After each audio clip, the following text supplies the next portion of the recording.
Iya, minasan, welcome again with Mr. K di sini. Spoiler udah rilis deh. Jadi, without ngenteni lang again, it's time to spoil long time in new chapter 1110, oke?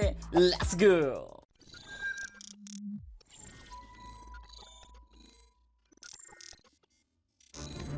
Judul chapter 1110, Bintang Jatuh. Ya, kemungkinan judul kali ini merujuk ke kedatangan dari keempat tetua Gorose lain, menyusul Sensatun yang sudah terlebih dahulu ada di Egea. Namun apakah mungkin kedatangan mereka bisa kita katakan bintang jatuh? Penasaran kan apa saja yang mereka akan lakuin di chapter kali ini, Rek? Sementara itu di chapter 1110 kita masuk ke bagian cover story yang berjudul Perjalanan Yamato Menjumpai Kuil-Kuil volume 2. Di momen itu Yamato terlihat berkata, aku akan berpergian ke seluruh Wano Kuni seperti yang Oden lakukan. Makanya nantinya di cover story chapter 1110 kita bisa melihat Yamato dan Momo yang melihat Wano Kuni dari atas kastil ibu kota bunga. And now masuk ke menu utama, di mana chapter dimulai dengan memperlihatkan beberapa reaksi, mulai dari Vice Admiral Bluegrass, Bonnie, Frankie sampai Atlas. Mereka semua diperlihatkan reaksinya ketika melihat kilatan hitam yang muncul di Pulau Egea. Sedangkan untuk para raksasa dan pacifista yang ada di bagian luar, mereka semua masih lanjut menghancurkan kapal-kapal angkatan laut yang ada di sono. Di sisi lain, sebuah hal mengejutkan diperlihatkan dari Marijoa, karena ruangan dari kelima tetua Gorosei semuanya sekarang terlihat sangat kosong. Hanya saja lingkaran magic besar yang terbakar di lantai saja, dan semua lingkaran itu bisa kita lihat muncul di depan tempat duduk dari kelima tetua Gorosei. Wow. Sayang, sambil menunggu kedatangan dari tetua Gorosei, waktu dari siaran Vegapunk yang tersisa tinggal 7 menit lagi. Ya, sudah hampir 3 menit lah berlalu sejak siaran Dr. Vegapunk akan segera dimulai. Di layar siaran saat ini kita bisa melihat Dr. Vegapunk sedang meminum Vega Coffee. Terus balik lagi ke Pulau Egea, 4 bayangan super besar tiba-tiba saja muncul dari bawah lingkaran magic yang berada di sekitar Saturn itu. Luffy yang melihatnya tentu sangat terkaget-kaget. Makanya dia terlihat berkata, ada 5 monster sekarang. Dan nantinya dalam momen kemunculan semua tetua Gorosei di hadapan Monkey D. Luffy, ini bakal diperlihatkan dalam 2 halaman yang besar sekaligus. Semuanya muncul dengan menggunakan wujud awak kening mereka, Rek. Tentunya dengan asap api hitam yang melengkapi penampilan mereka terlihat berada di bagian leher. Dan nama ofisial yokai mereka atau nama monster mereka juga diperlihatkan di sini. Mulai dari Saint Satun, Jai Garcia Satun yang memiliki nama Gyuki.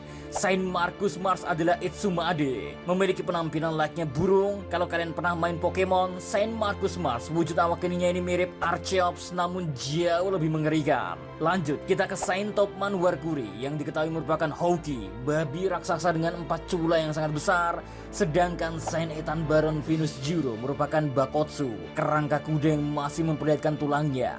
Terakhir, Sensi Perth Jupiter merupakan cacing pasir yang super besar. Secara ringkas ya, kemunculan dari kelima tetua Gorosei ini ya, jika kita nilai dari penampilannya, gak ada satupun yang mengambil referensi kartun. Semuanya memiliki wujud yang sangat-sangat menyeramkan. Nah, baru aja datang ke Pulau Egea ya, Nusjuro langsung menggunakan kekuatannya untuk mencari di mana keberadaan dari para pacifista yang ada. Dalam sekejap dia berubah ke wujud hibridnya dengan bagian tubuh bawah yang masih berbentuk kuda dengan tulangnya saja. Tapi dari leher ke kepalanya justru menggunakan wujud manusianya. Dan dia pun diketahui masih bisa menggunakan pedangnya. Dan hebatnya ya, Nusjuro mampu menggunakan pedang di kedua tangannya. Dalam sekejap ya, Nusjuro berlarian ke seluruh Pulau Egea dan mengalahkan hampir setengah pacifista yang ada. Gokil sih. Ya, berbeda dengan perangkatan laut yang ragu-ragu untuk menghabisi pacifista, Nusjuro tanpa ragu menyerang dengan pedangnya yang membuat pacifista ketika membeku dengan pedangnya. Bayangin, Rek, semenakutkan apa Saint Nusjuro ini baru datang sekejap aja ya, setengah dari pacifista sudah menghilang. Terus di sini ya ada tambahan informasi dari PewPie's Twitter ya. Dikatakan kalau pedang dari Saint Nusjuro ini terlihat pedang hitam. Hanya saja belum bisa dipastikan apakah pedang hitam itu memang beneran Black Blade atau Saint Nusjuro hanya menggunakan haki ke seluruh pedangnya. Terus gak hanya Saint Nusjuro yang langsung bereaksi padahal baru datang.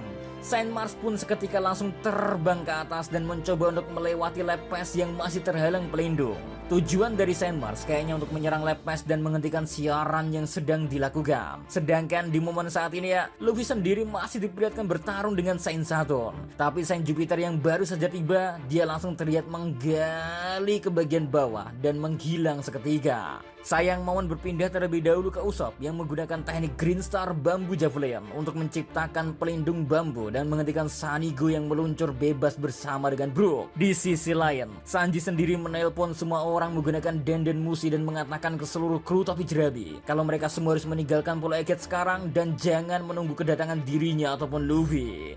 Ya, Sanji yang sudah melihat lingkaran hitam kedatangan dari tetua Gorosei lain, dia tentu tahu seberapa berbahayanya kondisi saat ini.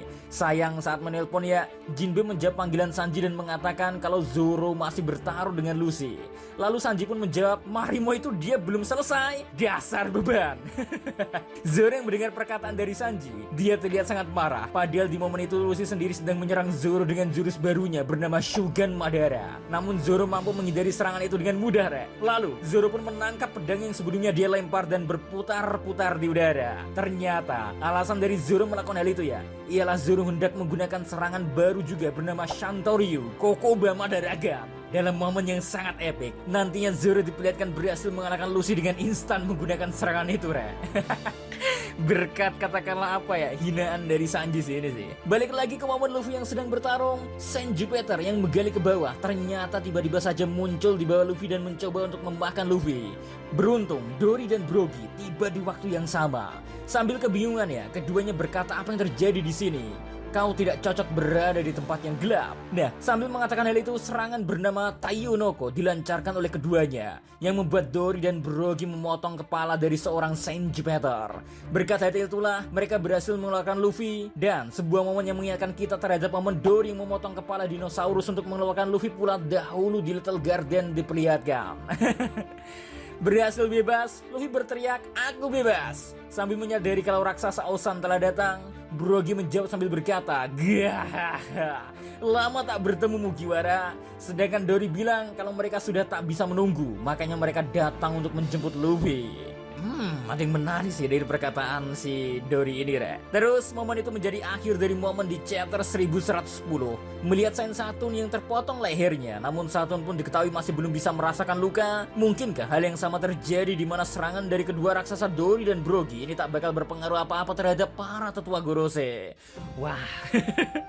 Ya, terlalu banyak banget epic momen di chapter ini. Semakin memuncak dan kebingungan saja kita dibuatnya. Mungkinkah Dory dan Brogy akan bisa ikut pulang ke Pulau Elbaf bersama dengan topi jerami, atau mereka bakal berpisah mengakhiri perjalanan sebagai Giant Warrior Pirates? Semoga aja sih baik-baik aja sih, Oke? So, see you again next time. Adi Sekar Melos, stay safe everyone. Salam Adi Media.